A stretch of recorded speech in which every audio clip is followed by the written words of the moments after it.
One of the German long-distance reconnaissance planes of the DO-18 type is overdue from a flight over the North Sea.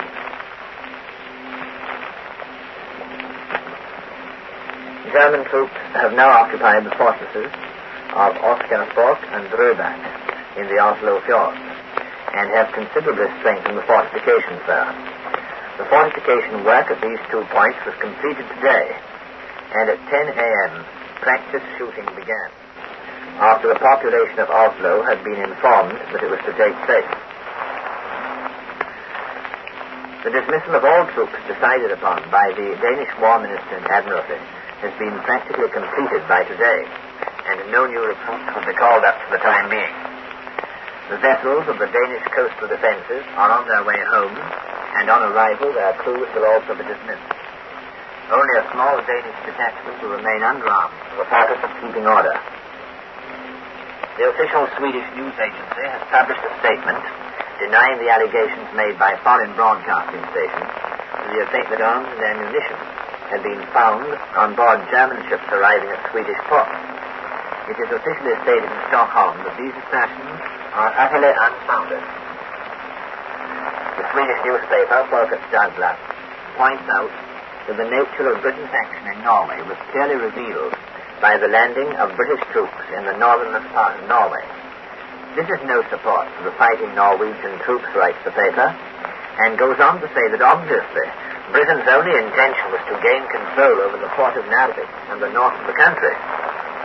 After referring to the importance attached by Britain to the Swedish iron ore exports to Germany, the Swedish paper states that if British troops succeeded in firmly digging themselves in at Narvik, it was very likely that they would attempt to gain control over the Swedish iron ore district.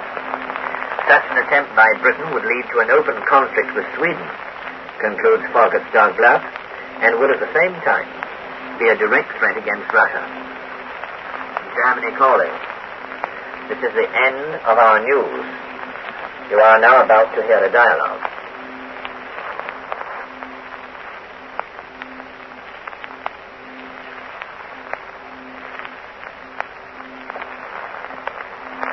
Here is another of our dialogues between Schmidt, a German, and Smith, an Englishman, who have renewed their acquaintance in a Swiss hotel and formed the habit of discussing current topics. Smith, in a mood of some excitement, calls for refreshment and begins his verbal attack on Schmidt. I say, old man, I didn't think I should be talking to you today, was I? Oh, why not? Well, damn it all, the real war's begun. And if so, did you expect to be called up? Damn it all, man, don't be so confounded phlegmatic, callous. Neither, my dear Fritz. Just calm and collected. Calm and collected? You seem to have collected Denmark and Norway all right. Rapacity, greed, violence of international law, foul infraction of neutral rights, another German crime. Dear me, you have such another bunch of papers to phone. Yes, old man, but how did you know? Oh, well, I seem to recognize the family language. Wait, I'll tell you what comes next. The tide turns. Strong British measure. Glorious naval victories. British expeditionary force rapidly advancing. German navy wiped out. Hitler in terror. Churchill's speed in Scandinavia. I say, old boy, you know, these are the very lines on which I was thinking. Very odd, I must say. Your old horse. You must be able to hold, what? Oh, well, I've seen a few of them, you know. I saw the heavy headlines in the Daily Herald announcing as a fact the British capture Bergen and Antwerp.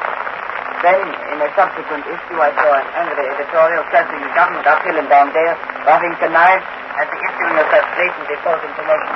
I say, old boy, is it quite fair to bring up such things against us? To know the very faces might have been captured, and then we'd have been the first with the news, what? Oh, well, if that is the standard of reporting which you set yourself, I begin to understand some of the reports in the BBC, to which I've been listening during the last few days. But you know, the Daily Herald went on to say that this method of handling the news had made England look ridiculous in the eyes of the whole world. Bah, socialist rag. Damn socialist rag. What they want is a little patriotism rammed down our throats. Yes, A little patriotism of the Churchill brand, boss. They may not want it at all. But you tell me what you think of Churchill's remarkable statement that Hitler had made a strategical error in occupying Scandinavian territory. What? Oh, yes, my Chancellor. Marvelous political and military insight. Shows the streak of genius, what?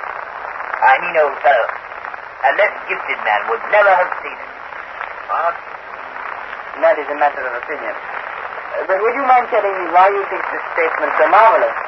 In Germany, you see, people think it simply idiotic.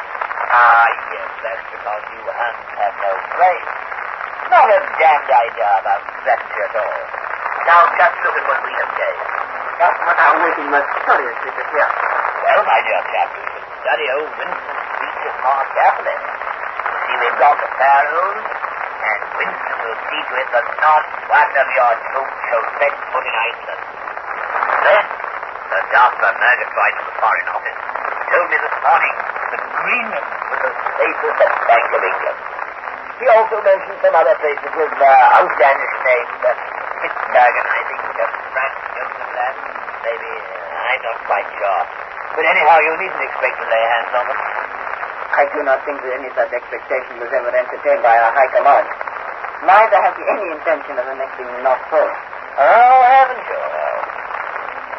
I read a well-informed article in the Sunday Creeper the other day, according to which you Nazis were most anxious for reasons of prestige and all that to get the very old North Pole.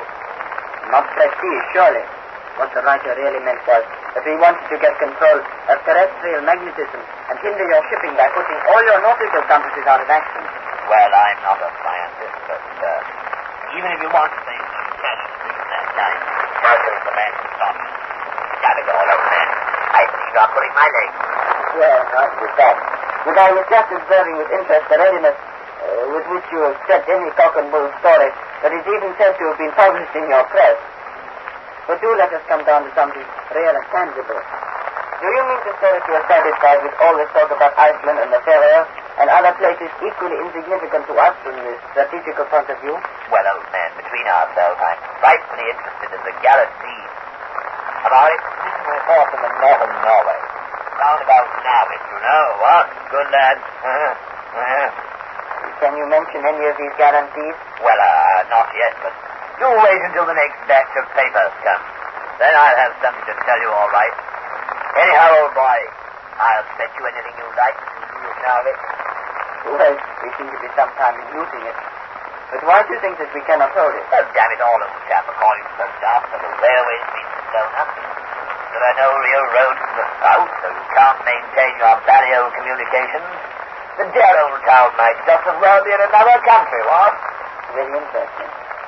I'm not going to indulge in their predictions because, unlike yourself, I do not prefer to have fresh and authentic information from Narvik every hour. But if, as you say, there are no railway or good road communications between Narvik and the main part of Norway, if to use our own expression, the dear old town might just as well be in another country, then I utterly fail to see what strategically importance it could have for you. What? Damn it, sir. All this is getting very tangled. Say it again. Well, to put the idea more simply, you are relying on taking Narvik because it is too remote from the main part of Norway to defend effectively. If that is true, I do not see that it is untrue what advantage you can secure by occupying it. My dear chap, don't be silly. Have you forgotten dear old England's prestige? What? Damn it all. Think of how it would cheer up poor folks at home if they could read that this great northern city had been captured, what? I suppose it is a city, isn't it?